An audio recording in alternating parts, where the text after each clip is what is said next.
A bad case of stripes.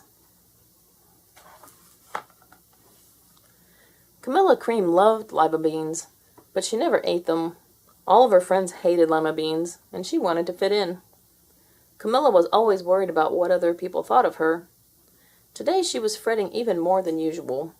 It was the first day of school, and she couldn't decide what to wear. There were so many people to impress. She tried on 42 outfits, but none seemed quite right. She put on a pretty red dress and looked in the mirror. Then she screamed. Her mother ran into the room, and she screamed too. "Oh my heavens!" she cried. "You're completely covered with stripes!" This was certainly true. Camilla was covered, or striped, from head to toe. She looked like a rainbow. Mrs. Cream felt Camilla's forehead. "Do you feel all right?" she asked. "I feel fine," Camilla answered. "But just look at me." "You get back in bed this instant," her mother ordered. "You're not going to school today." Camilla was relieved. She didn't want to miss the first day of school, but she was afraid of what the other kids would say, and she had no idea what to wear with those crazy stripes.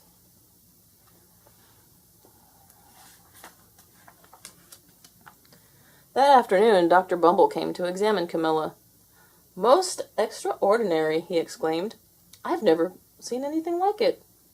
Are you having any coughing, sneezing, runny nose, aches, pains, chills, hot flashes, dizziness, drowsiness, shortness of breath, or uncontrollable twitching?"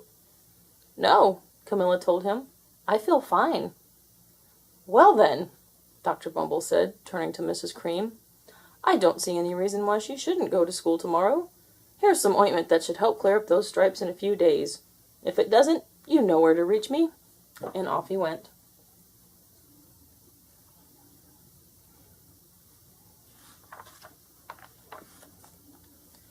The next day was a disaster. Everyone at school laughed at Camilla. They called her Camilla Crayon and Night of the Living Lollipop. She tried her best to act as if everything were normal, but when the class said the Pledge of Allegiance, her stripes turned red, white, and blue, and she broke out in stars.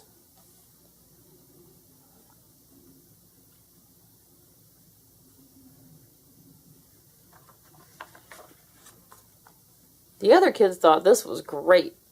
One yelled out, "Let's see some purple polka dots!" Sure enough, Camilla turned all purple polka dotty.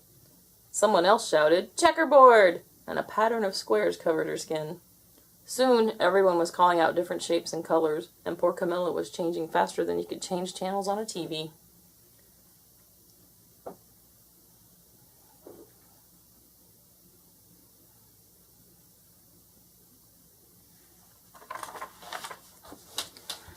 That night, Mr. Harms, the school principal, called.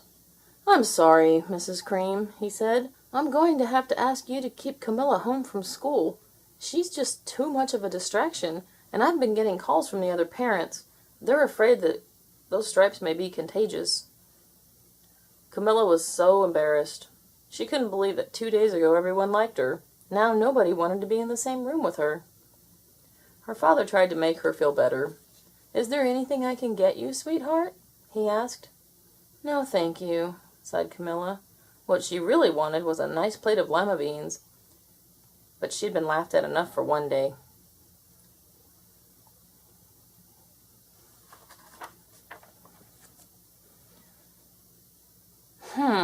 Well, yes, I see," Dr. Bumble mumbled when Mr. Cream phoned the next day. "I think I'd better bring in the specialists. We'll be right over." About an hour later, Dr. Bumble arrived with 4 people in long white coats. He introduced them to the Creams. "This is Dr. Grop, Dr. Sponge, Dr. Cricket, and Dr. Young." The specialists then went to work on Camilla. They squeezed and jabbed, tapped and tested. It was very uncomfortable.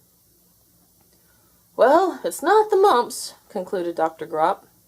"Or the measles," said Dr. Sponge. "Definitely not chicken pox," put in Dr. Cricket. "Or sunburn," said Dr. Young.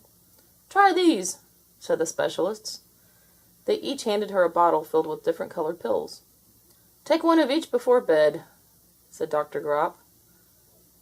Then they filed out the front door, followed by Dr. Bumble.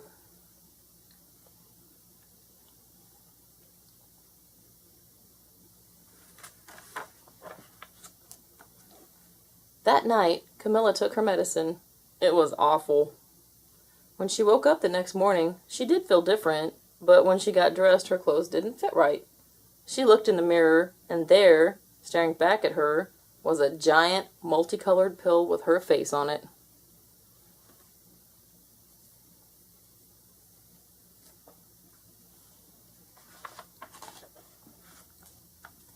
Dr. Bumble rushed over as soon as Mrs. Cream called, but this time, instead of the specialists, he brought the experts. Dr. Gord and Mr. Mellon were the finest scientific minds in the land. Once again, Camilla was poked and prodded, looked at and listened to. The experts wrote down lots of numbers. Then they huddled together and whispered. Dr. Gord finally spoke. "It might be a virus," he announced with authority. Suddenly, fuzzy little virus balls appeared all over Camilla. "Or possibly some form of bacteria," said Mr. Mellon. Out popped squiggly little bacteria tails. "Or it could be a fungus," added Dr. Gord. Instantly, Camilla was covered with different colored fungus blotches. The experts looked at Camilla, then at each other.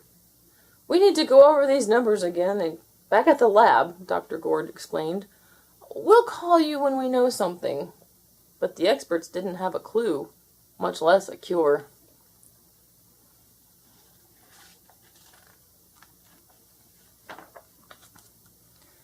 By now, the TV news had found out about Camilla. Reporters from every channel were outside her house, telling the story of the bizarre case of the incredible changing kid. Soon, a huge crowd was camped out on the front lawn.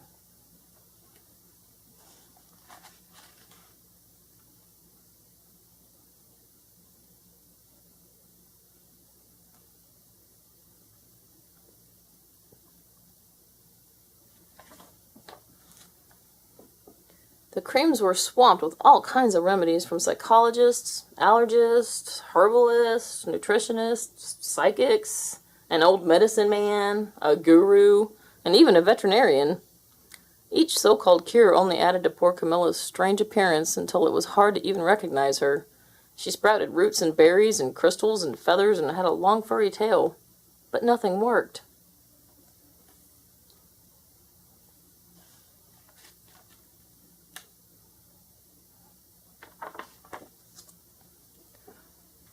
One day, a woman who called herself an environmental therapist claimed she could cure Camilla.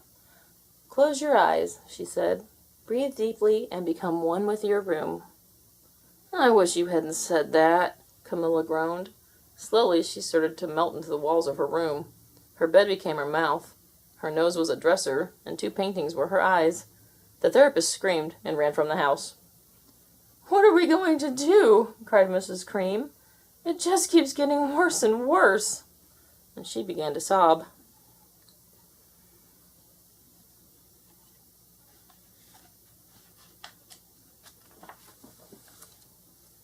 At that moment, Mr. Cream heard a quiet little knock on the front door. He opened it, and there stood an old woman who was just as plump and sweet as a strawberry. "Excuse me," she said brightly, "but I think I can help."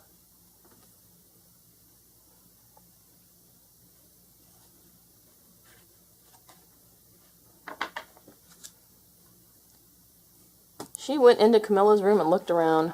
"My goodness," she said with a shake of her head. "What we have here is a bad case of stripes. One of the worst I've ever seen." She pulled a container of small green beans from her bag. "Here," she said. "These might do the trick." "Are those magic beans?" asked Mrs. Cream. "Oh my, no," replied the kind old woman. "There's no such thing. These are just plain old lima beans. I'll bet you'd like some, wouldn't you?" she asked Camilla. Camilla wanted a big, heaping plateful of lima beans more than just about anything, but she was still afraid to admit it. "Yuck," she said. "No one likes lima beans, especially me." "Oh dear," the old woman said sadly. "I guess I was wrong about you." She put the beans back in her bag and started toward the door. Camilla watched the old woman walk away. Those beans would taste so good, and being laughed at for eating them was nothing compared to what she'd been going through. She finally couldn't stand it. "Wait!" she cried. "The truth is, I really love lima beans." "I thought so," the old woman said with a smile. She took a handful of beans and popped them into Camilla's mouth. "Mmm," said Camilla.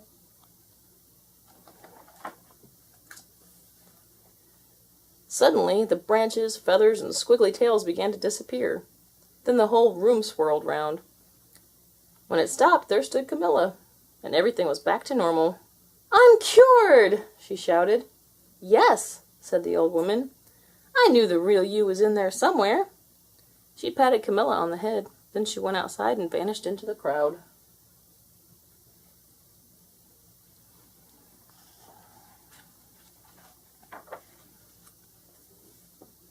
Afterward, Camilla wasn't quite the same. Some of the kids at school said she was weird, but she didn't care a bit. She ate all the lima beans she wanted, and she never had even a touch of stripes again. The end. Don't forget to subscribe.